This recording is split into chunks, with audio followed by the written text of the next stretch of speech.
it's going to be okay there. It will. Yeah. And we're live. Okay, this is going.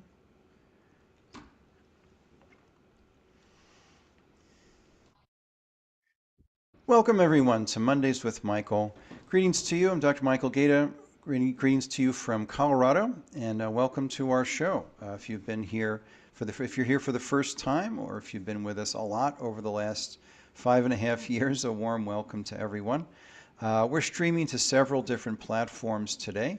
So whatever platform you're on, please, if you'd like, you can introduce yourself and let us know any things you'd like to share with the group, any links or articles or blogs or anything you wanted to share in our subjects of natural health and health freedom.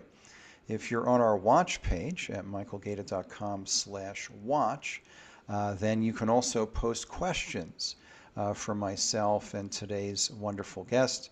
And the same applies also if you're on our Zoom link. You can also post questions as well as letting us know who you are and anything you'd like to share with the group. So really delighted to have today's guest with us today, who I'm going to introduce. And let's do that. This show is an offering of the Gaeta Institute for Holistic Health Education. And our motto here, as with the Gaeta Clinic for Chinese and Functional Medicine, is nature first, drugs last. And this permeates everything we do here in the clinical practice with this show and with our school, where we have 60 courses in holistic health and natural functional medicine. So welcome to show number 292 for this December 1st, 2025. Welcome to December. It's amazing that we're all the way into the holiday season already. And I hope you and yours are well. Hope you had a blessed and thankful Thanksgiving. And that's going to be part of our topic today.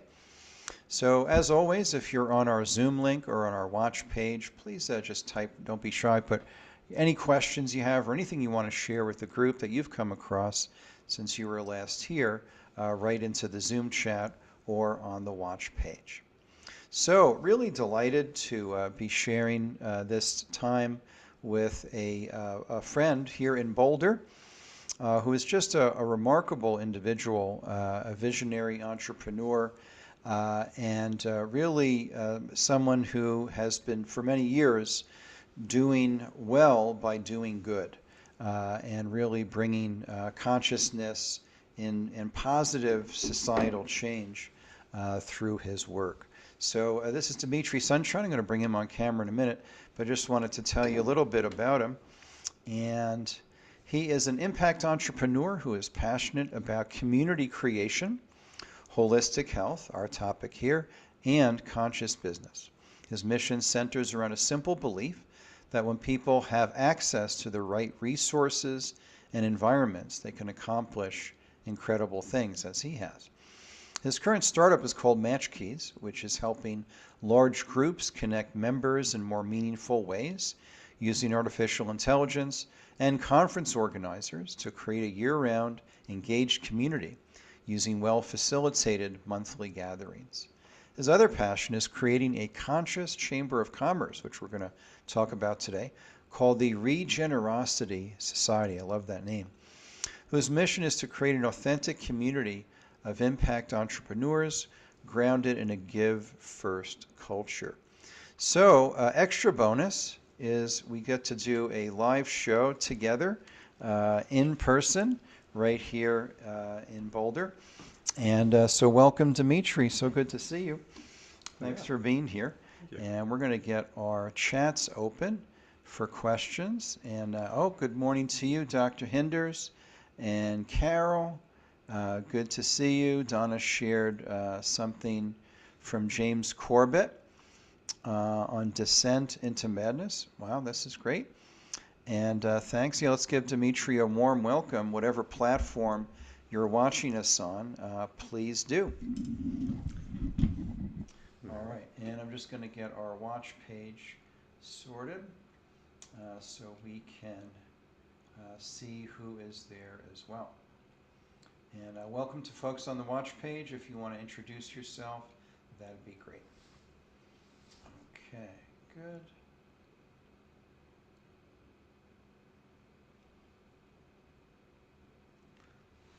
Okay, good. Well, Dimitri, so glad to be together with you in this way. We have many conversations on most days, and we thought it was a good idea to share some of the things we've been talking about with our larger audience.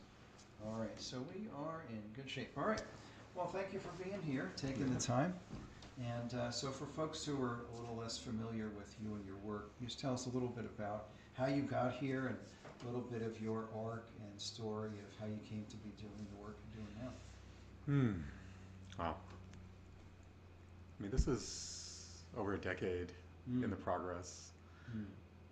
But essentially, it comes down to the way that life smacks you in the face at a certain point to wake you up, right? Some people, I'm kind of jealous of the people who they just naturally do it, right? They're like, oh, I'm going to go do a Vipassana. I'm going to go, do these things. I was not one of those people. I was living what I thought was pretty good life. I was married. We had a son. We were running a software company together. And then one night, my wife doesn't come home until like 4 a.m. Staying out with there's this Mazamas. It's a climbing group. Oh. And they like to say that they're actually a drinking group with a climbing problem. Anyway, so I didn't think much of it, but the next day we're talking, and she was like, this is very strange, and basically came out and said, hey, I'd really like to be by myself. I don't want to be in a... We've been like married. We've been in a relationship since I was 20, and she was 21. Yeah, anyway, so we were in this long-term relationship for over a decade, and then she's like, no, I need to be free. We're in Portland now. This is a year after making this big leap from Atlanta to Portland, and so that was the beginning of the rest of my life. That is a smack in the head. Yeah.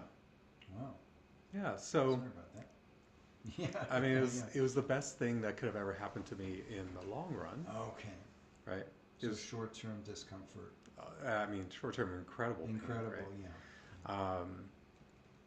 Anyway, so I went through a really dark night of the soul after that divorce, and it hit me that we're lacking community. We're so disconnected. Oh, okay. So ever since then, I've been on a mission to figure out what does that community actually look like? Why is it that more of us aren't living in community? Right? So community, you mean living together, or more having connections with people in a local area? I think both. Okay. I think both. I think for me personally, co-living is the dream. And that to me is the long-term vision. And you created something like that in the Northwest. What was that? I did. Yeah, I created a community in Portland called Serencia, and it was based around a holistic lifestyle. Okay. It was a beautiful experiment. Taught me a lot of things. So like land and buildings and people. Yeah, I mean I was just leasing a large property. It was right on the outskirts of Portland, so we had enough to. I mean, it was a large home too, but we had like 9 people at the height of it, right? And it was really eye-opening from the standpoint of just a holistic lifestyle wasn't enough of a glue. Oh. So what I ended up leaving that community to do was to go to create a community for entrepreneurs. Oh. I want purpose-driven individuals, right, who have their venture and who want to live a holistic lifestyle. So there's more glue than just the natural living. Yes. And what I found was that, or at least still a hypothesis, because I never quite got to that point. The hypothesis is that when people are so driven, right, when they're every day they wake up like, this is the thing I'm going after. Right. The little things, right? Oh, you left a dish in the sink. Those kind of things don't matter as much. Oh, okay. Yeah, they're like mosquitoes, right? Yeah, whatever. I got to focus. Yes. So that's the hypothesis. Now, what happened was I was moving to Sedona. Oh, wow. To be closer to my younger son. Yes. And I wanted to start this entrepreneur community there. And I started to pull together this what seemed like this amazing group of people who were interested in this. Now And you're still designing software at this point? yeah, I mean, Okay. the software thing had been kind of always there. It's Mm. something that just kept pulling me back into. Mm. But I went to create this community, and then after I was there for maybe 2 weeks, and I did a call with this gentleman who was building a network of co-living communities throughout the world. They were just starting, Oh. and they were making their flagship down in Vilcabamba, Ecuador. Oh. Okay. And he's like, "Well, just come down for a couple weeks, Mm. like see what you can learn from what we're doing. Wow. We'd love to learn from you." And when was this? This was 2021. Okay. Yeah, the end of 2021. Okay. Yeah. And what's fascinating was my younger son, whose name is Sage, Mm. that night that I'm getting ready, like the next morning I'm flying out, I was making a little video and I was like, "Sage, I'll see you in 3 weeks," right? Because that's what I plan to go down there for. He's like, "No, I'll see you in 3 months." He said that? Yeah, and I was like, it's Really? 3 weeks, right? Weeks, it's like Now, 7 how days. old was he at this point? He was like 5 or 6, right? So I'm like, you just don't know weeks. Wow. And he was like so at me. He's like, "No, I'll see you in 3 months." That's amazing. And it's hilarious because his So stepdad. he was right. Yeah, he was right. And his stepdad's in the background of the video when I watched it again, saying, just say 3 weeks. Because they were watching my dog. So they were like, it better not be 3 months. Wow. Anyways, yeah. So what happened was, He knew. he knew, yeah, which is amazing. Like kids are tapped That's into, incredible. yeah. That's incredible. So flew down there. By the end of the first week, the team down there was like, we really want you to be part of what we're doing. Oh. And they offered me the role of COO. Oh, And I was okay. like, wow, okay, this would be an amazing experience to learn because they were doing something that at the time was pretty rare, which is tokenized real estate ownership. Tokenized. Is this like fractional ownership of an airplane kind of thing? Kind of. But I mean, at the time, nobody was doing, or very few people were actually able to do tokenized real estate in terms of using cryptocurrencies, right? Creating their own, creating their own token. And so that's how they were fundraising. Because you can tokenize anything. You could tokenize it. It's just a layer, right? It's There just are like a meme cute layer. coins Yeah, of yeah. artwork and Yeah. things like that. Yeah. But at the time, this was, to me, it was like, oh, okay. This is what I want to learn. I want to see how far. Yeah. And ironically, I end up meeting the woman of my dreams. Oh. And just in Ecuador. in Ecuador, right? So who's Wow. now my wife here that you know, Oh, wow. Lilia? So you met Ilya in Ecuador. Yes. Wow. Okay. Yeah. Just So gonna pause there, folks. We just made a couple of adjustments to the sound, and if you could let us know how the sound is now. It's a live show, so we adjust things on the fly. If you could just if you're on our watch page or on the Zoom, if you could let us know. Sound is much better now. Okay, good. Thank you. Let us know if it's ever not good, and we'll do what we can. All right. So you met Ilya in Ecuador at this intentional community. Now, was this an entrepreneurial centered, like what you were trying to no, do? A little different. no, which is a problem. I had that problem with them because when I came on, I realized they weren't willing to plant that flag and stay firm to we want people who are conscious. We want to have people who are, want to make an impact. What was the model? What was the glue? It was just digital nomads. Oh, This is still like okay. post-COVID. Laptop yeah. entrepreneurs. Yeah, Okay. so they were just like, no, we want to try to like make a wide net. We want to bring in these people. I'm like, it's going to be a mess. Oh. So, Okay. yeah, and I mean, ultimately they failed. They couldn't. They had there's a was lot it of a mess? dynamics. Yeah, I mean, So you building were community correct. is hard, Yeah. Oh, Right. for sure. For Um, sure. and especially when your flagship is at a place where almost nobody has ever heard of it. Because I would be surprised, like if anyone right now is listening, they're like, oh yeah, I've heard of Vilcabamba. What is it called? Vilcabamba. Vilcabamba. Yeah, it means in Ecuador. sacred valley. Wow. Yeah, Wow. Okay. yeah. Huh. So if you were running the thing and made all the shots, and you wanted it to work and keep going and sustain and succeed, what would you have done? I would have targeted impact, like people who are super driven, they're passionate, Yeah. right? Those kind of individuals that I wanted to be in community with. Right. I would have made this a lot smaller of a community project, How right? many people were there? Well, this community, I mean, at the time when I was there, it was three co-founders at the time when I joined. Oh, okay. And then we had several people that they had kind of pulled into their sphere because as they had been traveling throughout Latin America, you start to build this kind of crew around you. So Oh. we were all renting out this giant, beautiful, whatever, like, you know, not a mansion, but it was like, Right, but it's yeah. a compound For sure. in For Ecuador. And anyway, so there was, I don't know, maybe 7, 8 of us Sure. Oh, okay. at that It community. wasn't like 80 people. No. But the Okay. goal was, I mean, they were in the process of buying a large chunk of land, Oh. right, and build it out to have 100, 200 person Ooh. community. Um, that's really hard to do, Sure is. right? For me now, what I'm focused on is how can we create communities within existing neighborhoods, right? So how can you pick a place like Oh. a certain neighborhood in Boulder Sure. and say, okay, wow, there's few properties that we could at least start leasing, Right. we could possibly buy out Right. eventually, and then we can pull those communities together in a network. Right. So there's maybe only like 4 or 5 people living in a home, Right. which is comfortable, Right. right? You don't Right. want it to feel packed. Right. And that way you're not having to go do all the land permits. And because I think a lot of these communities that are land based, they never make it off the ground, right? Especially the ones that are the majority of the people I meet that like they love this, they want to have a vision, Yes. that they want to live in community. It's the I want a tiny home on a big chunk of land community, Okay. right? Okay. Their own thing Their own thing, on land with other people. and they don't have a strong vision. Oh. And when that happens, what you end up with is a lot of people coming together, Right. and it's a lot of voices meshing. Yes.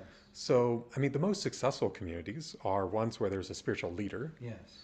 That's not necessarily a good thing always, Mm-hmm. but those tend to last the longest. For sure. Well, that's right? where I lived for 2 years Yeah. at Sunrise Ranch. Yeah.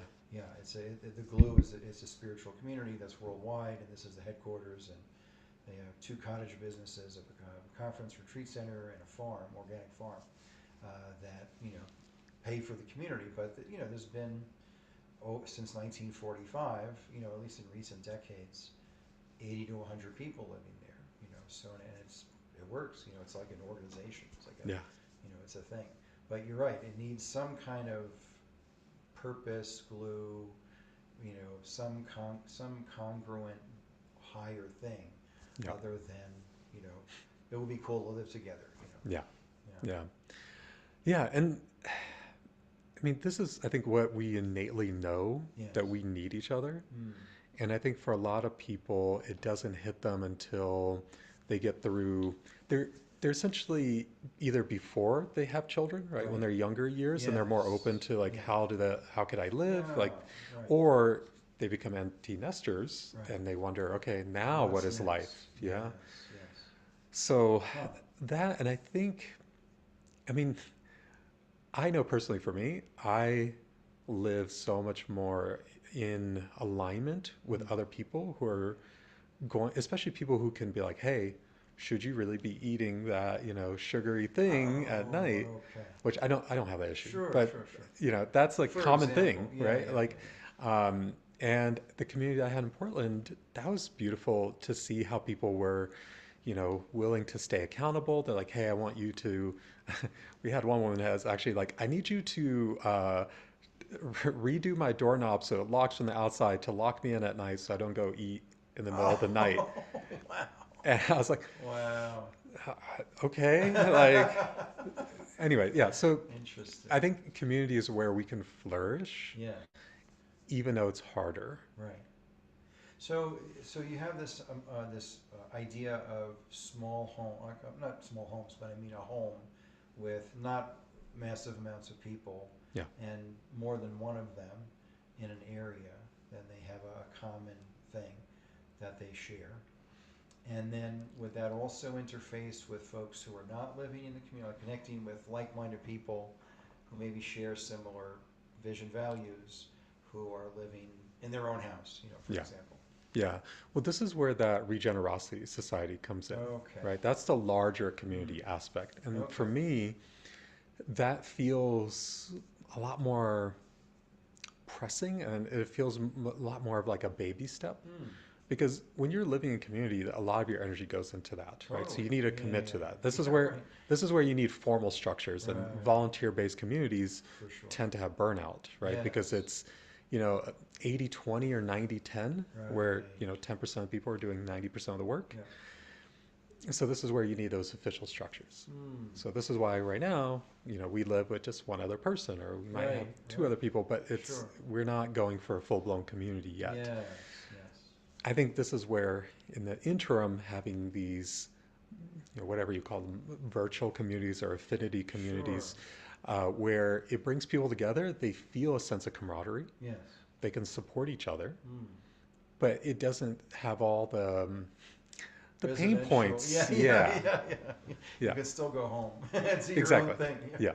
Yeah, Yeah. Yeah. So I love the name regenerosity. We just had Thanksgiving, time of thanks, and sharing. You know, generously in whatever way we can with each other, family, serving the community. Taking the kids to do some volunteer things. And so you have this word generosity, but then it sounds like you have the word regenerate. yes. So it's a nice thing together. So what's the vision for that? Like if The, everything went great. yeah. Well, the big picture vision, and we'll see how much of this Yeah. we can accomplish and by what point, is to take what you would think the Chamber of Commerce should be doing for Okay. entrepreneurs, Okay. but isn't in most Okay. cases. So if you could elaborate on that Yeah. a little bit. Well, And just so folks, I'm speaking with Dimitri Sunshine on conscious business and regenerosity and the Conscious Chamber of Commerce. Okay. Yeah. So, I'm just going to give you a little more mic. Okay. Okay. So, number one, I think that we, in this modern society, Yes. especially men, Hmm. we kind of suck at being friends. Like, I mean, honestly, like my generation, right? I'm 40. Sure. I'm actually 41. Yeah. But we suck at like the typical thing that you used to do when you were younger. You'd call someone up, talk maybe Yeah, for a let's half hour, go. hour. Yeah. Yeah, and go out. Right. That's happening less and less, especially for Mm. entrepreneurs. Oh. So one of the easiest things, like the starting points, and this is what we do here in Boulder, is these weekly luncheons and Yes. like a monthly hike. So creating more touch points for Mm. these things, and creating it in such a way that you are rewarding volunteers, right? So you have to have an official organization, Right. right? That way you can have member dues, and then the people who are showing up and doing these things, they probably will never end up paying, right? Because they're probably going to be in that, Right. that 20% of people that do 80% of the work. Yes. They're the ones that keep showing up to do most of it. Right. So starting with these in-person events, we do then these nationwide hive mind calls to pull people together Mm. on specific topics. Mm. So like the one in December 17th is going to be Leading from Intuition Toolkit. Mm. And these are short 15 to 20 minute TED style presentations from 3 different speakers, Mm. and then breakout rooms for people to go and ask questions Oh, with their wow. favorite speaker. Okay. So the idea being that, I mean, we're busy, right? Yeah, You want to yeah. make short, quick things that Right, pull right. people in to learn and meet new people. I think that overall is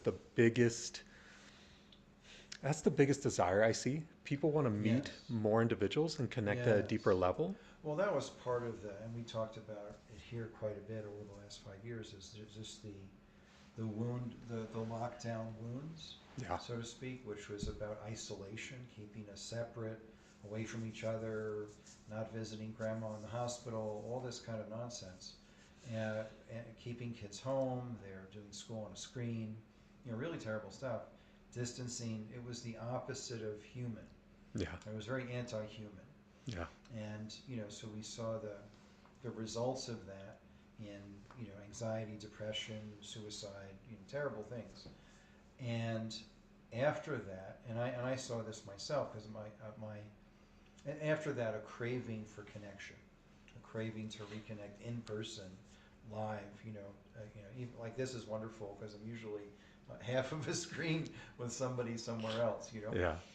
Um, and and I saw this myself. I was on the road teaching seminars that instantly ended. They all got canceled, Yeah. as everything else did, and I had to go to all virtual, Mm-hmm. which was a bit of a business pivot for sure, but also, you know, uh, the practitioners I was used to teaching in a 1 or 2 day seminar, I've got to do this for now. But when it ended and things started to open up again, and we started coming together, it was wonderful because people come in the room. I'm setting up, but I'm watching. It's 30, 50, 70, 100 practitioners come to a seminar, Mm-hmm. and I just watch them come in and just like hugging each other and like so Yeah. good to be together and just a lot of this and so good to see you and have a drink, here, let me get you some tea or coffee or whatever, and it was just like this yearning for connection. So my impression is there's still some residue of that, where on top of the background of we're on our phones and on screens less with each other, which has sort of been a thing, Yeah. and then it got hyper amplified with the COVID nonsense, and so I think you're right. I think there's a real desire now, even in the health field, we talk about diseases of isolation, Mm-hmm. diseases of disconnection, Yeah. diseases of despair, all related to that. So I think what you're creating now is very important and very timely, and I think it's going to be hugely successful because it addresses this yearning to connect in a meaningful way with like-minded people. Yeah. Yeah. Yeah. Well, I will say this. The dose of reality that I got was doing an immense amount of outreach to people who are managing these kind of groups, for Mm. example, Okay. and just other entrepreneurs to get their feedback, get their input. I mean, because that's where you start, right? Mm-hmm. Anytime you're starting a business, it's Right. like, how many people can you speak with who Right. can give you their version of Yes. reality? Yes. And what I've been finding is that there's a lot of these smaller groups, Mm. and that people don't actually want. There's a competitive aspect, right? Mm. There's not this like, hey, how can we make both of these groups successful? Like how can you make these two circles have more overlap, Oh. right? Where it's like, oh, well, our members will see how many of our members are already in other groups, so they might go to this one, right? Because they're all, Oh. to me, they're all different flavors, right? Right. So And there's a little silo thing going it's on a there, maybe? siloed Little problem. little territory thing. It is. And I mean, the ones that I think are the easiest to work with overall are the ones that have hard caps. Like I met one gentleman recently. He's like, I've capped my group at 150. My people in NYC don't understand why I'm not like monetizing this more. And he's like, because Oh. I feel good. He's like, I feel good about like this is my group of people. Oh. Okay. I don't need to make more money And than that's a this. virtual thing. It's virtual. They do some in-person Okay. summits, which I think are really important, Oh right? To yeah. bring together people Totally. from nationwide or worldwide into Yes. one place. Yes. Yes. That's part of our vision is how do Yeah. you do these like yearly big summits? Oh. Okay. Because like TED is cool, Yeah. but these kinds of things are so exclusive. They're so Oh. expensive, Oh. Okay. right? I mean, Okay. a TED ticket was like 10 grand. What? Like I don't know, a decade ago, I think it was 10 Really? grand. Yeah. So who To knows? How, attend? yeah. Really? Yeah. Yeah. Oh, I didn't know that. Yeah. So Wow. so TED is, it's a cool concept. Right. And at the same time, a lot of these things are too packed. For Mm. me, every time I go to a conference, I'm like, you should have probably half the amount of time speaking, right? And I mean, this is Oh. for me where I'm like, look, unless someone's doing an exercise with a group, Right. like more than 20, 30 minutes, like it's probably a lot of Totally. repetition or Yeah. fluff. Yeah. Yeah. So that's my style, right? It's like, how Sure. can we make Sure. this more condensed? Right. Right. Right. Um, Right. but yeah, but back to that point, I mean, these communities, there's a lot of these existing communities where people get some of their needs met, Hmm. but there's not anything that I've found so far that's both has this local presence, like a Hmm. Chamber of Commerce does, and also this nationwide presence Hmm. that brings together people to feel like, hey, if I have this problem, I can put it into the platform, Oh. right? Which is what my startup's doing, Yeah. right? We're trying to match people up Oh. better so that you're not screaming into the void of social Right, media of like, right, I need help with this problem, right? And right. you might get seen, you might, and with the way the algorithms are Oh, going these days, okay. anyways, they're like, well, do you want to boost your post? So you're like, oh Oh. shit, now I have to pay for my friends to Mm-hmm. see what I'm asking Yes, for, yes.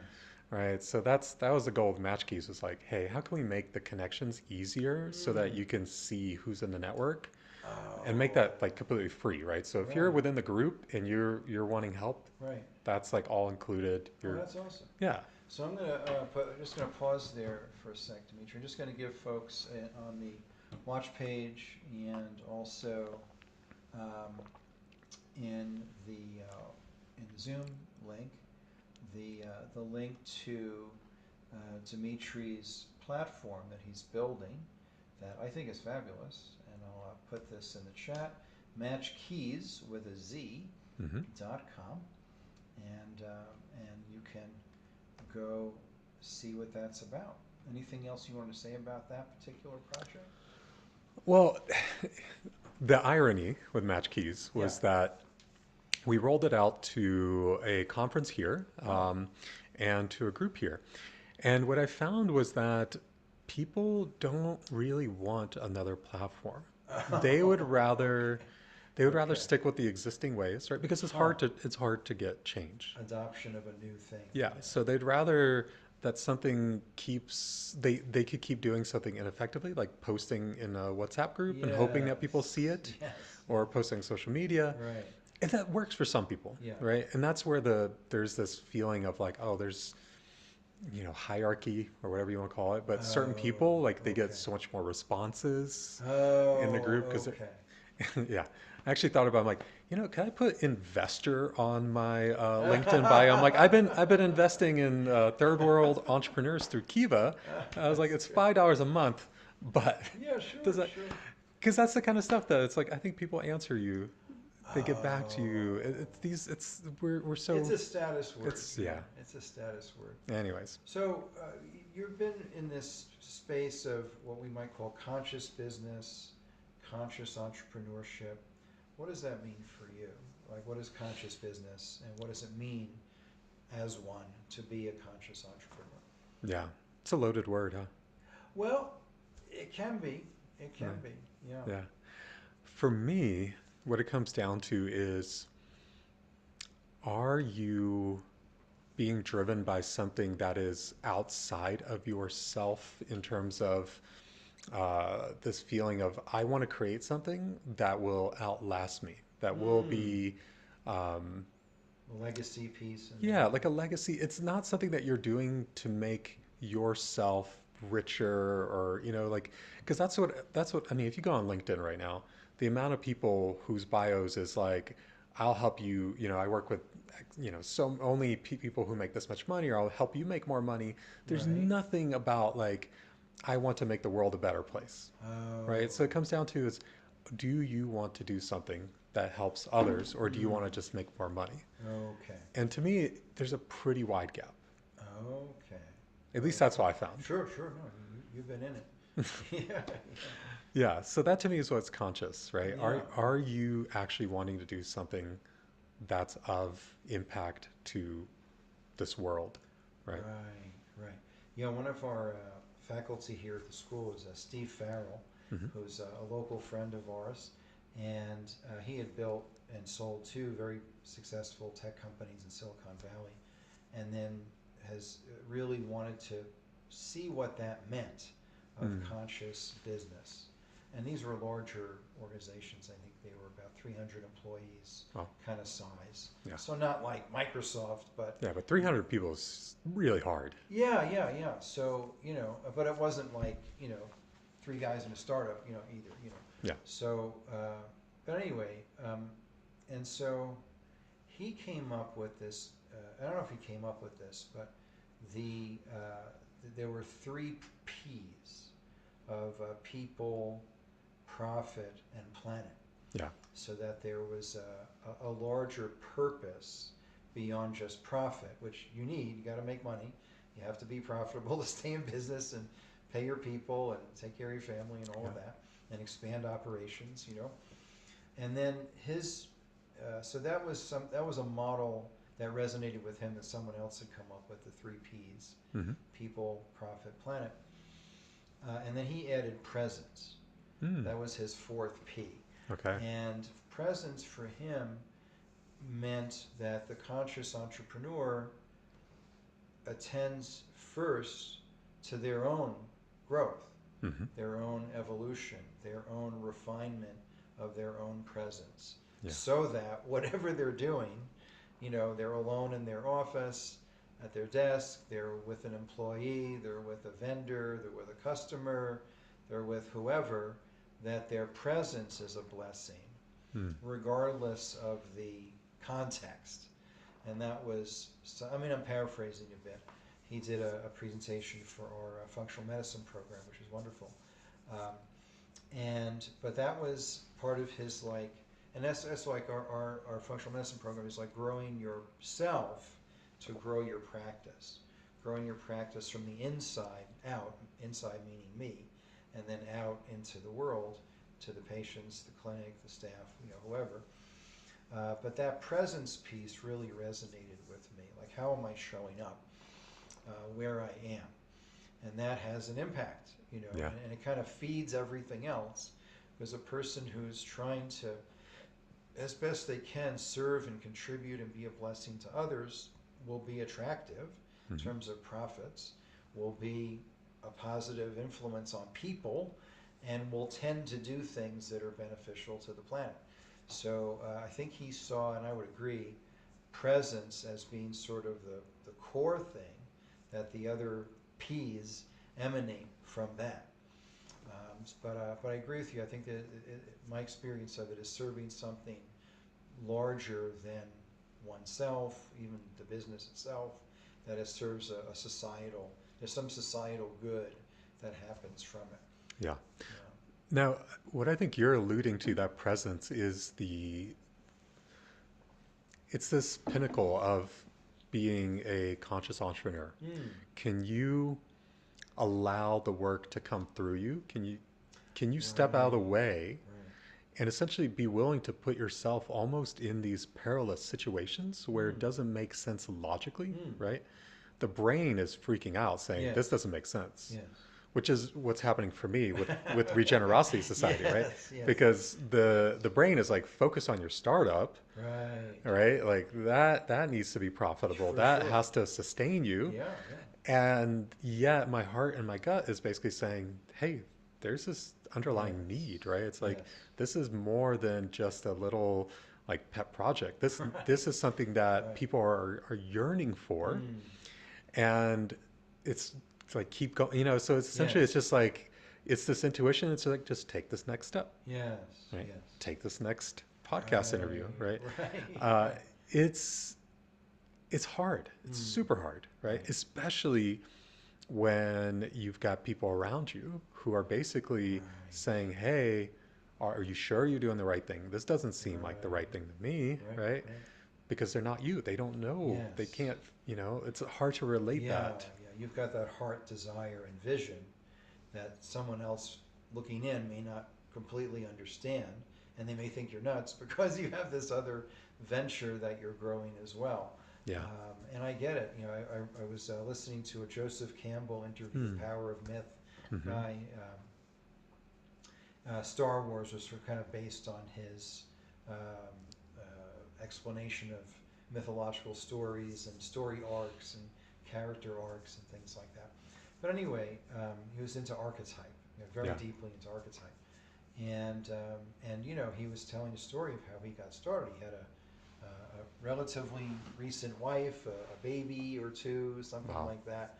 And he had this vision of like, I want to explore mythology and make it accessible to people. That's not like a job description that, it's like, well, that, IBM is going to pay you, $250,000 a year to explore mythology. It's like, it's writing.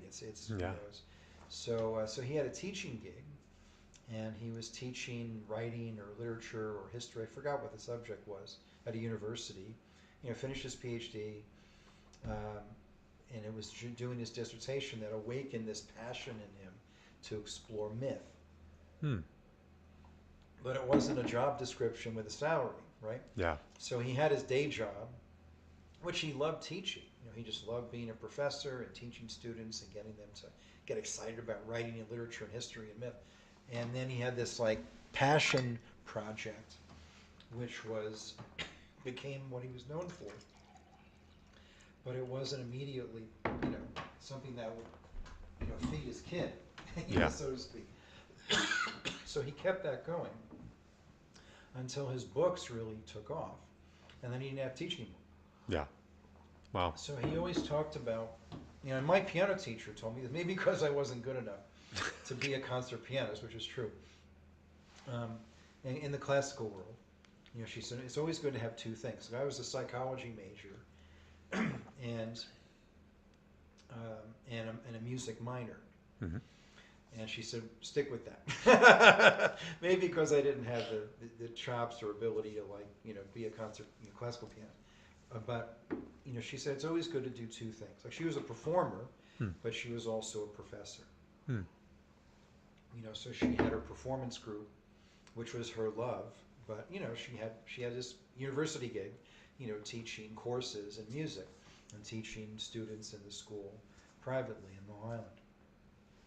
So I think there's something to that of like make sure there's like food on the table while you're building your dream. That's what Campbell did, and others.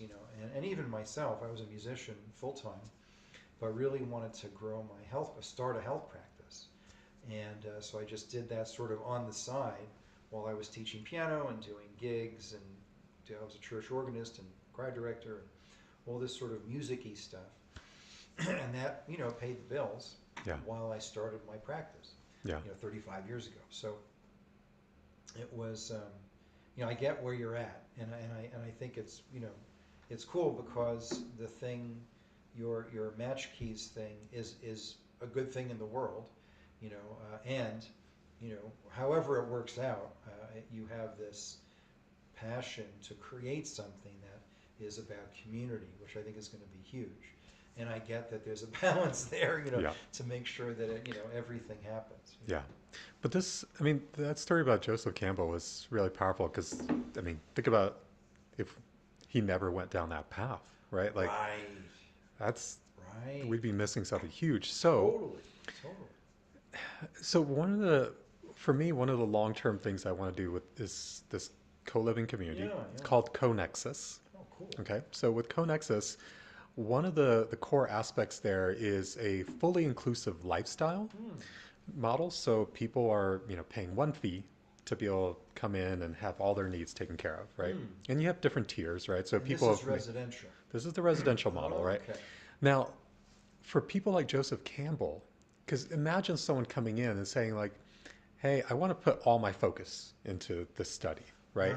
I'm not sure how this can make money, but imagine if he can come to a community like this, apply, and the community had raised a fund where we could basically say, okay, I think that there's got to be ways that this can actually generate some profit long term. And because this is an impact fund, we don't need to generate these crazy, 10x, 100x returns. We just need to be able to basically justify this to, our investors to say, look, if we're providing this individual with everything they need to live, right, and we can do this for like 12 months, right, so we're eating this expense, that in the long term, this will come back and we'll be able to then, put that back into the fund. And so have more people come through. Self-sustaining, because I think there's a lot of people like this that if they just had that environment to step into, it wouldn't take so long for them, right? Because a lot of people are grinding it out. They're working in jobs they hate in order to, work nights and weekends on this thing, and it takes forever. Whereas if they can come into an environment, right, that will be an accelerator. Yeah. The other thing about this is what you mentioned earlier, it hits me hard when I think about the amount of elders who are being segregated away. Right? I grew up with my grandmother. I grew up in Ukraine, which is Soviet Union at the time. Sure. And like my grandmother was like Whereabouts? in Kharkov, so eastern side, Oh, eastern side. Okay. eastern Okay. side. So it's shelled, it's like demolished. Mm. But my childhood, my best memories Right. were riding in the sidecar of my grandmother's motorcycle up to her dacha, right? The because everyone had little farms. What's a dacha? It's a little farm, Oh, okay. like in the Okay. country, right? Oh, So it's like wow. maybe like an hour or whatever away. Wow. And so having that time with my grandparents was like precious, Wow. Oh, right? for sure. And what I see here is that most of us, like me and my wife, we're away from, my family here. Okay. And Okay. it's so we're very disconnected. And then I think our elders also feel disconnected. Oh, sure. And like if you go walk by just up the street, there's a elderly care home. Yes. It's like one of Yes. the saddest things. I actually cried one time Mm. walking by. This woman was like, just like the way she was waving out the Oh. window. I was like, oh my God, Wow.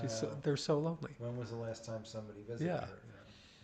And so being able to have these kind of communities, we could pull in the elders Yeah. Mm. that give them a sense of purpose, Yes.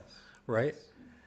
Because even if you're like, hey, I'm getting old, I can't really do much. It's like, yeah, but just the fact that like if there's children in the community, Yes. the fact that you can help, watch the children, Absolutely. like it's Yes. these little simple things, Yes. right? Or just help even just like prepare little meals, right? Right. Right. Things that I think that's the trick to actually aging gracefully, Mm. right? Because we could take all these supplements, we could all Right. do all this, Right. but really that community and sense of purpose Oh, totally. matters Oh, way more. it's massive. Yeah. Yeah, yeah, yeah, for sure. Well, that's what I find just in personal relationships and patients, the folks who are really thriving in their 70s and 80s, for example, have connection to their grandkids and their kids, or they're nearby, or like they have something, particularly if they've retired, where, particularly for the man who may have had a career for 30, 40, 50 years, and now that's done, and now it's want to still Yeah. contribute in some way, Yeah. and to help with that family connection is Yes. huge. And as you and I spoke about recently, where there's a business mentoring thing where retired executives would volunteer to just spend a couple hours a week, Yeah. being available to talk to young entrepreneurs and share their wisdom of decades of business experience. So it sounds like this would be an aspect of that. For me, it's one of the biggest aspects. Yeah. Like reuniting our elders with our youth to me is like It's huge. the thing that, it lights me up. Like that's, Yeah, for sure. yeah, I mean, it's so sad. It's so sad what's happened, right? Yeah. Yeah. And I mean, we'll see. We'll see how much of this we can accomplish Yeah, in my lifetime, but hopefully, Right. Enough. And what I'm constantly reminded of when I reach out, when I do these kind of audacious outreach to individuals Right. who, they don't have any reason, they don't know me, Right. right? But when you reach out and they're like, oh, I feel a sense of kinship. I don't know what it is, right? Oh, And some of these okay. individuals are stewards of immense amounts of wealth. And it's fascinating when you talk with them, because for them, it's almost a burden, right? Like, what do I do with this, right? Like, there's so many things that need our help, but where do I plug in, right? Okay. And that's where I'm always looking. I'm like, okay, there's, to me, I mean, I see what's going to happen in the States here. And I think just throughout the Western world, but definitely in the States. I mean, we're in a bubble. We've been in a bubble, right? Like the housing bubble and everything, Okay. and then all the AI bubble kind of kept that up. At a certain point, it will implode, right? And what do you do at that point, right? That's where community is Community is so critical. important, Absolutely. right? And if this community is a cooperative where, it's like what more can you invest in? Because I see people investing in cryptocurrencies. I'm like, that's like the anti-regenerative, especially from like Bitcoin just drives me crazy from a software architecture standpoint. Oh. I'm like, this is so dumb. Oh. Like Ethereum, at least they went to proof of stake, where it's like very very effective. It doesn't use anywhere near as much energy. You know, it's like one millionth of the energy of Bitcoin. It's crazy. Really? Yeah. Oh, I didn't know that. Yeah. And it only gets worse, right? As Bitcoin's more and more. Anyways, so I hate cryptocurrency from that standpoint. I think that it has its place. But when I think about where should people invest their money, it's like, well, these kind of community cooperatives where you can have, you know, these member shares that allow you to live in a community if you wanted to, or you can have the investor shares. So you could be getting that like 10 or 12% targeted returns. That feels good. It's like, wow, what else would be providing this level of social and environmental good where, because I mean, these communities would also, you know, it would have that traditional aspect of like, let's see how much we can produce food wise, right? Not everybody wants to be a gardener or a farmer, but there are certain individuals in those communities who would love that, right? Get that small group of individuals. This is where having that network effect, allowing them to tap into it, where it's like, oh, okay, you know, collectively within, you know, these 10, 12 homes that are in this neighborhood that you can easily, you know, access, they can generate a ton of food, right?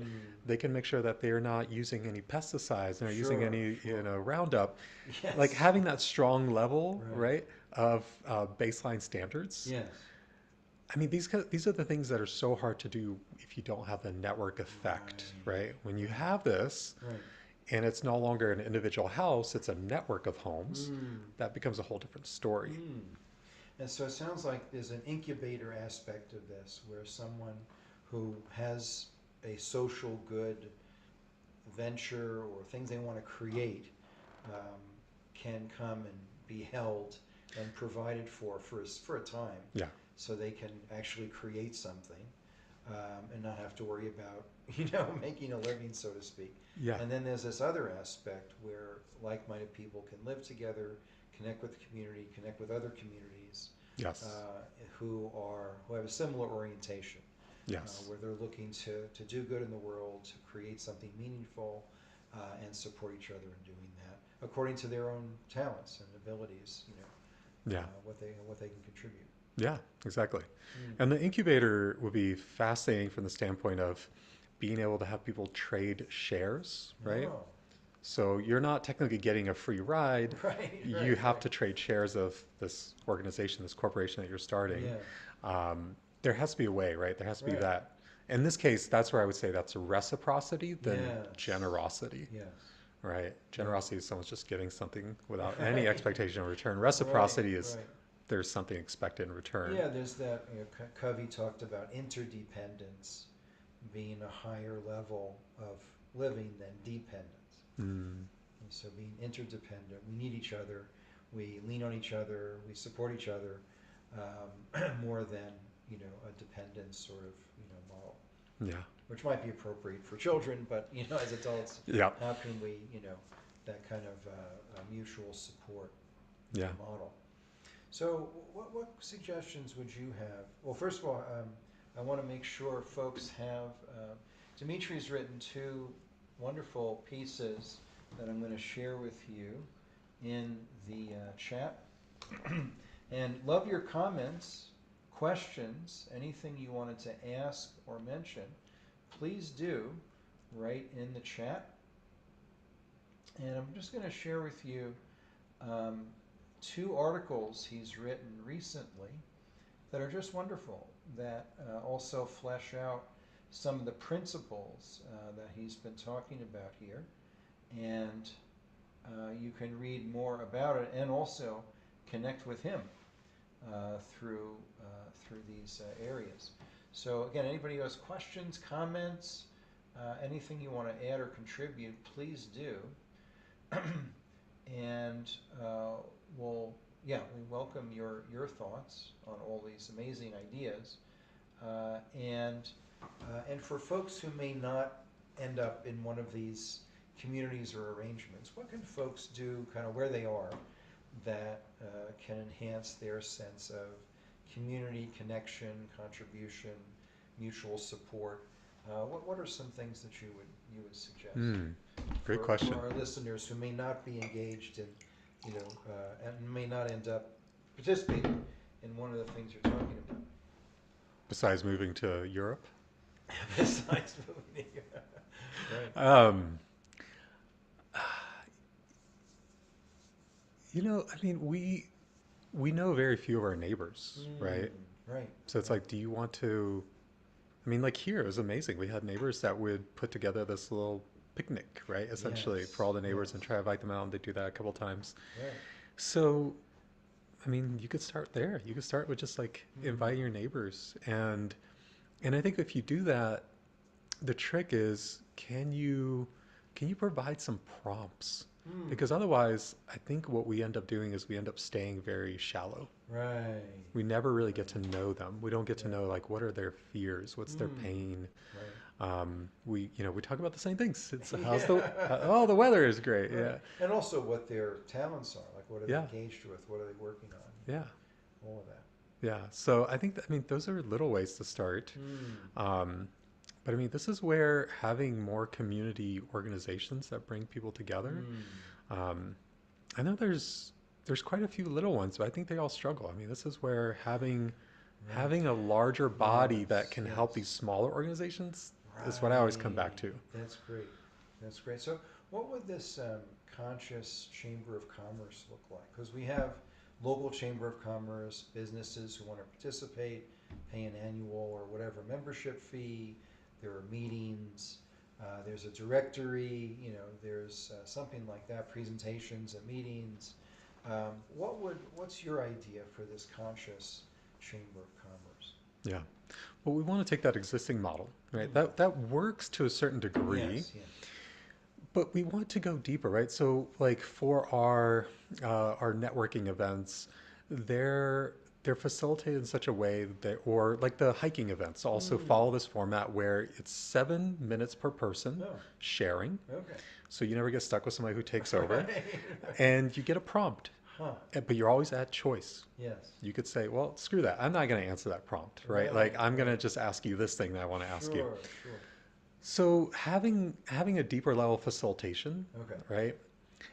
That is already like a big change because Mm. these events are very, you know, I don't know, like honestly, I struggle to go to networking events. Sure. It's Sure. every time I Sure. go and I'm like, I should do this, and then I go, I'm like, oh, it's so painful. Um, like you're under fluorescent lights, and and Yeah. alcohol is the Right. norm, and it's like if you don't Oh. drink, Okay. and then it's always the same question: is what do you do? And I recently even had to be like, I don't want to pitch you. It's Mm. like you can pitch me if you really want to, but Mm-hmm. I don't want to like Yeah. start there. It's like Right. that's a terrible way to start, Mm. right? Because that's the transactional nature that people hate, Oh. that I've heard so much of people saying like, yeah, I don't want to like the Chamber of Commerce, it Oh. feels very transactional and cliquish. Oh. And I'm like, yeah, okay, so I'm not the only Okay. one. Okay. Okay. So connecting people on a more deeper, authentic level to Mm. start with, right? Right. Um, and then having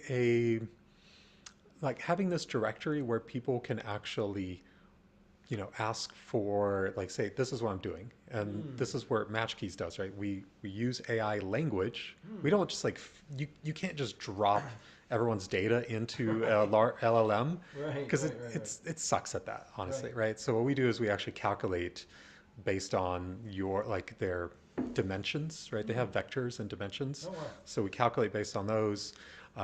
What's the like percentage of like, oh, like you and I might be like 90% match, just overall, Oh. right? So like when Okay. you ask, like, can someone help me with this, Interesting. right? It's like, oh, Huh. here's the rundown. So anyway, so Oh. they don't do things like that. Mm. They don't make it easy enough for people to connect on offers and Right. requests, Right. right? Um, so doing those are like simple fundamental things. But the other part is just like how can we go and have more novel experiences? Mm. So like I do these authentic hikes once a month Mm. here, right? Mm. And it's the same kind of format. It's like you get a prompt, you pair up with someone, you have 7 minutes each, and I did a couple of these so Oh. far, Okay. and the people that I met through that, I feel so much more deeply connected to, Oh. right? Okay. Okay. Because people were actually willing to share. That was the interesting aspect. People are willing to like really share something that you're like, Wow. whoa, okay, I wasn't Wow. expecting you to share Yes, so yes, much. yes. But it's awesome. Well, it also speaks to the yearning people have to share their story. Yeah, You know, it's and whatever challenges they're going through. yeah, Hmm. So so that might be so the hikes are an example of kind of a deeper level of connection. yes, yeah. So that's, I mean, that's at the essence of what we want to do, right? Mm. More authentic connections, Yes. more of I want to help you because I now see your soul Mm. versus that I want to help you because I think you'll be able to help me later, right? Like Yes. that's what I think a Right. lot of businesses operate on. Right. It's Right. just like, you know, what can I get out of this, Mm. right? And so this leads into these regenerosity rounds.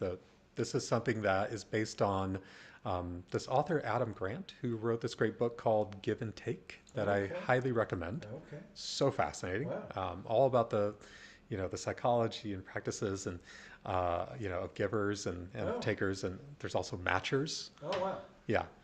Well, keep So, talking. I'm yeah. gonna go pull up the Okay. book. So, in Give and Take, there's a mention to this corporate exercise called reciprocity rings, Oh wow. right? And I was thinking, how could we take this and stretch it out over a week and have it. Adam what? Adam Grant Grant. is Okay. the author. Nice.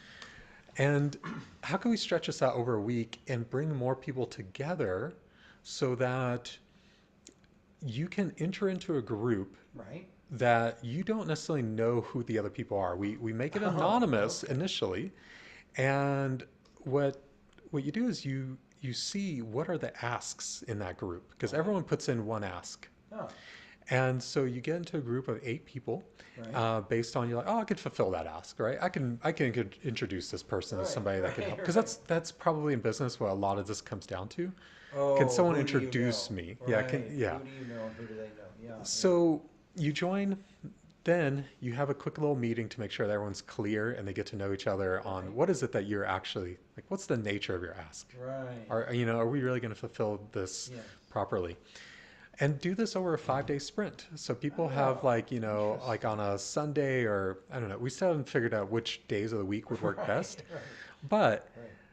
imagine this. I mean, that now you've entered into this group and it's no longer tit for tat. It's not like, oh, Michael, you helped me. I need to help you. It's kind of like, oh, Right. I'm new here. Yes. Maybe I can't really help that much, Right. but I can like at least try to, hit up my network on LinkedIn and say, Mm. I'm looking for help, but not for myself. I'm looking for help with someone in my group that we're having Okay. trouble meeting Huh. their ask. Okay. So it completely changes that dynamic. Wow. And it's about the group success, right? So it's Mm. like, well, can we get a 100% of the asks met Mm. in the group, Mm-hmm. right? Wow. So this is something that we would love to start doing on a monthly basis Yes. and see if this could take off like a movement, Okay. right? And this is a way to bring people together from groups that Mm. aren't connected, right? So if we reach out to certain Okay. groups, Yeah. like if we went to the Chamber of Commerce here, be like, Sure. hey, do you want to do this, right? You know, Oh, it's a okay. way to get your members more engaged. Yes. But this is actually cross group. It's not going to be just your chamber, Right, right, right, right? right.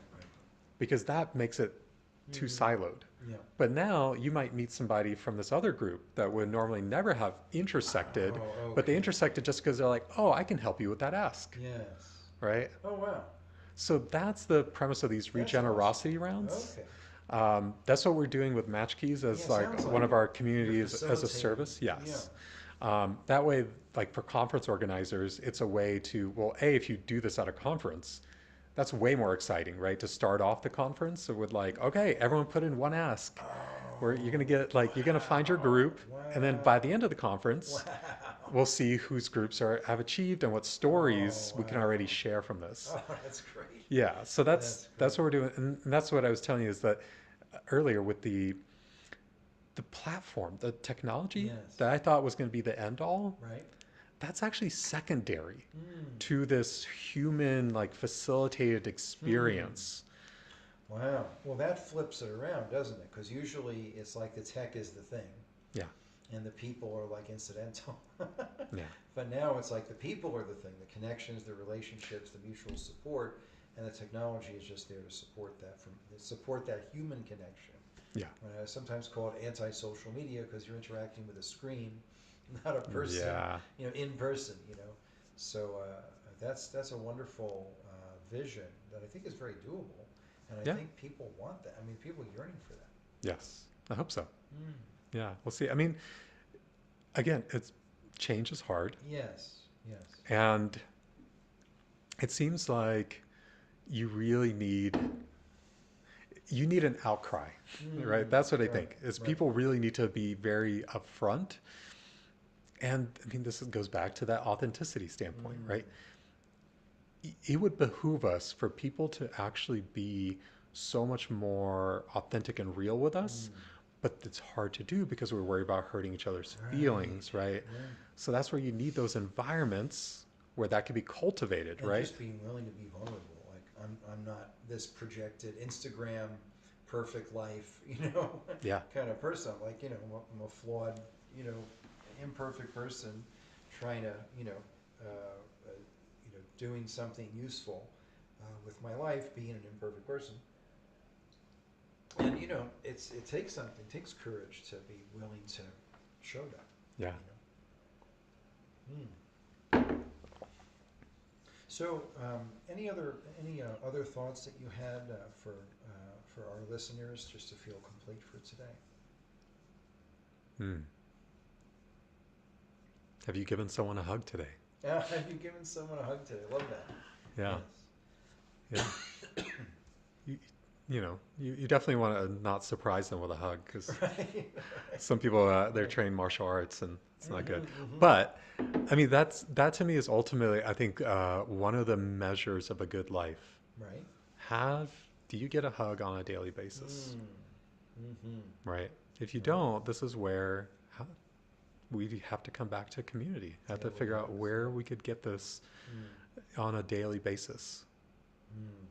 Yeah, I forgot the name of the medical doctor who was looking at some research and came up with 5 hugs a day or something like that Huh. as as an optimal dose. So like it could be more, but like 4 or 5 hugs a day is like kind of optimal. And they looked at health outcomes and things like that. Huh. And it was a big difference. But whatever, I think it's a simple thing, that people can do. That's very nourishing.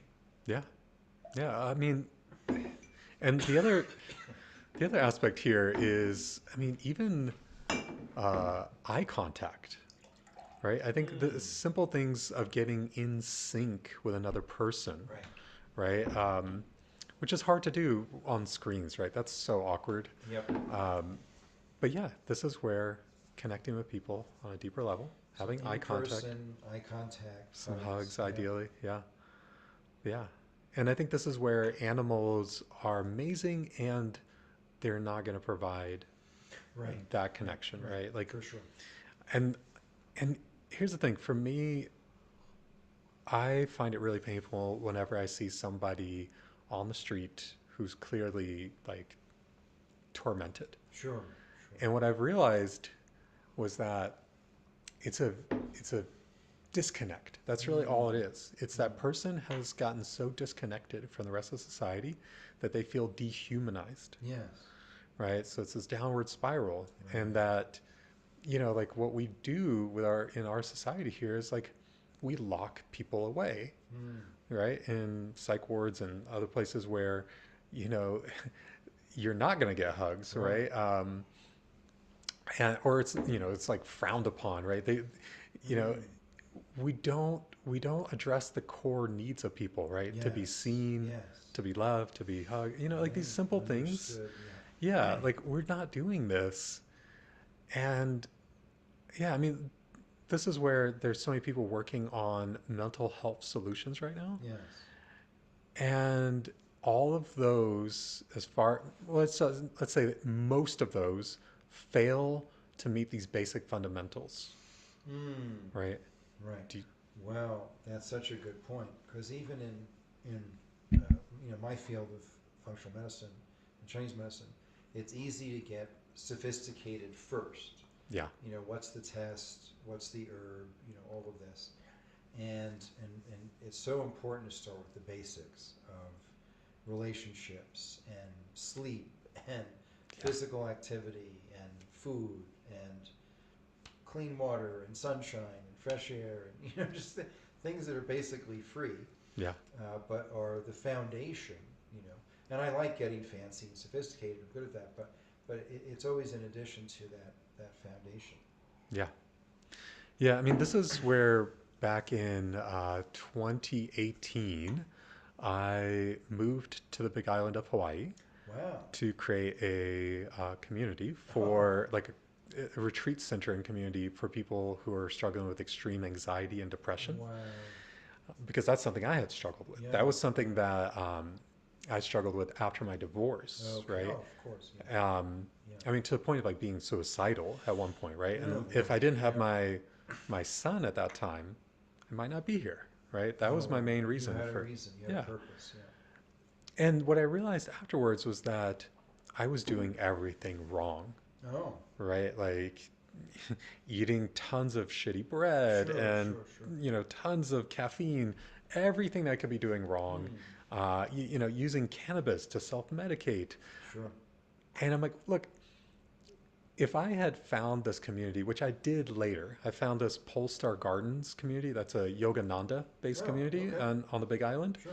And that was this like turnaround point of like, whoa, wait a minute.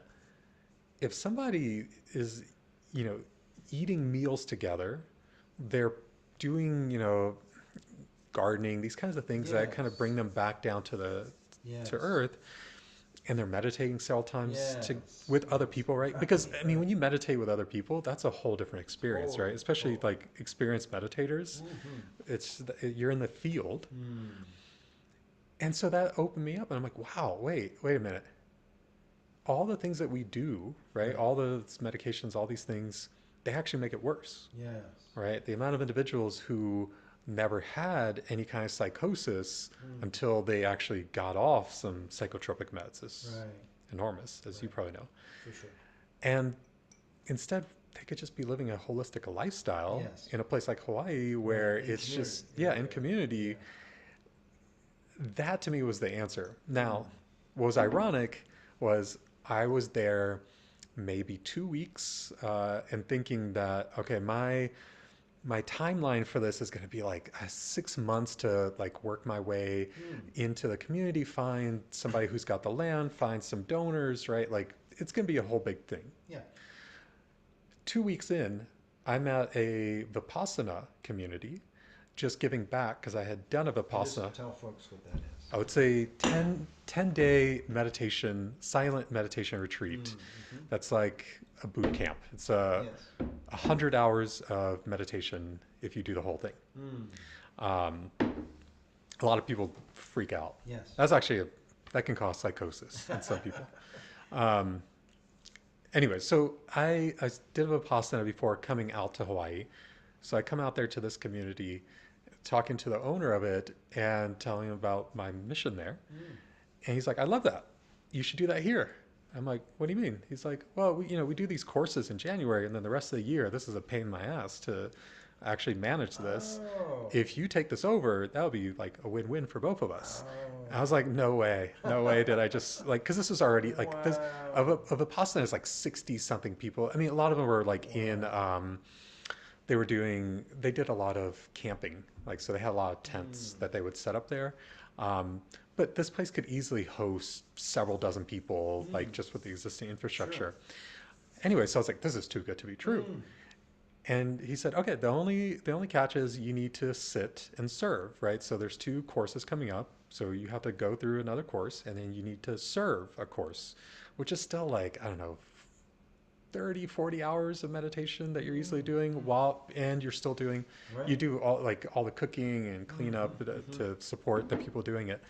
Anyway, so I did that, Mm. and it hit me really hard that I can't actually do this yet. I have to go back to Oregon where my son was, and I have to be close to Yes. family. Yes. Yes. That this was not meant to be. Right. The other thing, though, that was clear was like, hey, you need to stay here. I was launching a new software company, and like this Okay. is it was like $300 rent to live at this place. And people were like, man, they raised the rent. I'm like, I'm happy with that. Like, anyway, it was amazing. So I ended up, I was like, okay, I'm going to stay here through May. Um, and ironically, so we were right down the street from a fissure that opened up when Kilauea was waking up. So, anyways, that community is now under like 80 feet of lava. Oh wow. It's yeah, A fissure. a fissure. Yeah. Whoa. So Like a crack in the earth. yeah. So that was a whole thing, right? Where Wow. anyway, so that was pretty interesting timing Yeah, the way it all worked right. out. Hopefully not all in a day. No. I mean that was a long story, and Yeah. but it was amazing how it all worked out, Sure. and also learned to really respect the Pele. That was like that was so profound to see just the way that Earth wakes up, Yeah. right? That it's got this life force, right? Right. It's not just this upper crust that's alive; it's the Right. actual That's Earth the whole thing. has a life force to it. And you can see it when you go to watch the lava, which I thought that's what we're gonna get, and I've I was done like, that, I yeah. was like, if there's lava coming, I can just like walk down the hill, walk like at an easy, leisurely pace Sure. and get away from it because normally it's like spewing out in this kind of Right. very rhythmic way. Yes. It's very hypnotic, right? Just to Right. go watch it. Yep. But no, I mean, what happens when Pele wakes up is it's like it's rivers and rivers of lava that Right. just come spewing Right. out. Right. And so it created like I don't know 300 something new acres Wow. by flowing into the ocean. Yes. Um, immense amount of destruction. But anyways, point being, it wasn't meant to be. Yes. But there's still this desire in me, and like we need these kind of communities, Yes. these holistic living communities, because I Yes. think most of the mental health issues that we have Yep. are cured in I these type agree. of living environments. Yeah, a colleague of mine published a book called The Community Cure, Hmm. and it was about group visits. Hmm. So, in say a health practice, let's get all the diabetics together in a room. Let's get all the folks with asthma in a room. Let's get all the folks with ulcerative colitis in a room, and be together and share your stories and what's helped you, and in this sort of community around, kind of like a 12-step program, but not addiction centered, more like health issues centered. But I thought it was a great concept. It is a great concept of the community cure. And also, I was reminded of something I said earlier of the whole, people being kind of shunted off into facilities and disconnect. In my car, I have these little packets of organic trail mix that I buy, 40 of these in a bag, Okay. and then I'll have some dollar bills, and then if I see, a homeless person or someone with a sign, anything helps, they're just on the street, asking for help. So I'll pull over, give them $1 and the trail mix, but then I'll ask them their name, shake their hand. I'm Michael. Even if there's people behind me, I can't have a conversation with them. I'm at least gonna have physical contact. Oh, what's your name? I'm Michael. You're Wow, Dimitri. so sweet. And I get to know, I know a couple of them now. Another one of them his name is Michael. Hey Michael, and then there's David. You're just coming out of karate class. There's this one corner, where people tend to be, and so you just get to know people. But that's just something I started doing in the last year. Before I would just hand them stuff, Mm-hmm. but now I want to know their name. This is my name, and shake their hand. Just to have, because I know that isolation thing is, and as you said, feeling dehumanized is crushing. So to have even just a 5-second interaction with somebody and that physical contact, I hope is beneficial. Yeah, I hope so too. I mean, I think that's a whole different. We could have another discussion all about that, because 100%, yeah. that's something that also hits me hard, and think about how can we handle this situation much better, because it feels like we're failing. Right. Yeah, I think there's a lot of improvement opportunity. to provide compassionate, help. That's in a very human way. Yeah. Of acknowledging respect, dignity, connection, acknowledgement, all of this. Yeah. Yeah. Yeah. I mean, this I think goes back to youth. Can you go upstream Right. and make youth more resilient? Yes. Because we Yes. don't. We Right. don't prepare them at all. And Right. when you We give ask, them these safe spaces so they never have yeah, to be uncomfortable. yeah, Yeah. yeah, and it's frustrating when you ask any kind of school administrators, why don't you teach more life skills? Yes. And they say, well, that's not on us to teach. That's for the parents. I'm like, well, where the hell would the parents get that, right? Like, Right. Right. there's a missing gap Yeah. here. Yeah. For sure. For sure. So, what's the best way for folks to connect with you, your work, support your work, learn what you're up to? Yeah, uh, on the website, Yes, the you should Match be able to see, Keys. yeah, Okay. on the Matchkeys website, that should take you to our LinkedIn page. From there, you could Oh, great. get to me, or you could see on at the very bottom there. Yeah, and the other place, I mean, all the business professionals these days are on LinkedIn, so you could Yes. look me up on LinkedIn. Yep. That's the best way. Always happy to accept connection requests. Just please put something in there, because I get so many, Oh, I'm sure. weird, sketchy ones I'm where sure. you accept a connection request who's somebody who seems nice, and the next thing you know, you get like 3 different emails. We'll help you make more money. I'm like, oh, dude, okay. Crypto opportunity. Yeah, it gets spammy. Yeah. So this is Matchkeys with a Z, .com, and this is a support network facilitator and community as a service. I love that. So you'll find more about that, and you can connect with Dimitri and his work there. Well, it's been a wonderful conversation. Any final thoughts to feel complete for today? Ooh. I don't know. Do you? I just appreciate being able to talk about core needs, Yeah. meaning, purpose, connection, community. So that it's awakened in me, just sort of like, oh, this is really important. Yeah. Yeah. Well, I know we went on quite the odyssey. So Yeah. hopefully people kind of get the gist of where we're going with Yes. this, and that there's always these fundamental steps, right? So like creating community in whatever ways that you can, in small Right, steps, where you right? are. Right? Like Yes, we yes. started with Friday luncheons here, right? Yes. This little steps. Right. And everyone can do that, right? Everyone could start Right. some Right. weekly thing Yes. that's another touch point for their friend group to come together. Yes. Yeah. That's excellent. Excellent. Dimitri Sunshine, thank you so Yeah, much thank you. for this time. Thank you, everybody, for listening today. I hope this has been a useful conversation. Certainly has for me. And thank you for being with us today.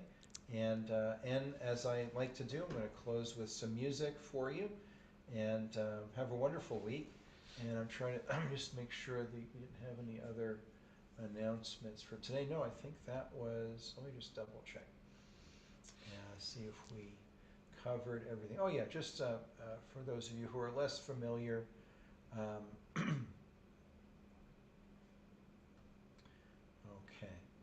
So yeah, this is at our website, michaelgaeta.com. You'll find our clinic. If you haven't had a health consultation in the last year, for you or a family member or patient, you can certainly do that there. And also on our courses, you can take a course as a practitioner or just a health conscious person in our at the Gaeta Institute.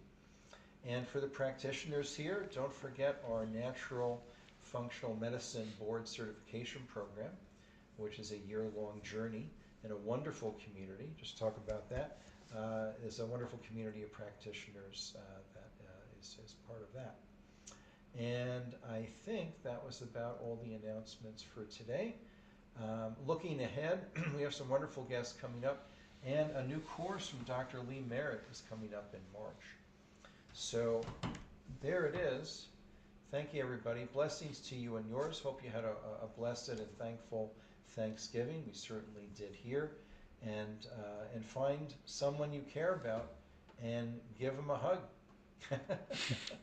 Love that. So thanks, everybody, and we'll see you next week. And I'm going to play an original today, something a little different. All right, thanks everybody. Yeah, thank you all. Thanks, you, Dimitri. Excellent. Okay, I'm going to scooch over there, Uh-huh. and you can be, wherever you like. Okay. Oh, and thanks for that suggestion on the 2 mics thing. I was thinking the same thing. I thought we can do that. Okay. All right.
There you go.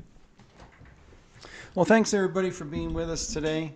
Look forward to seeing you next week. That was an original called Fountain, and Bentley wanted to say hi. And blessings to you and yours, and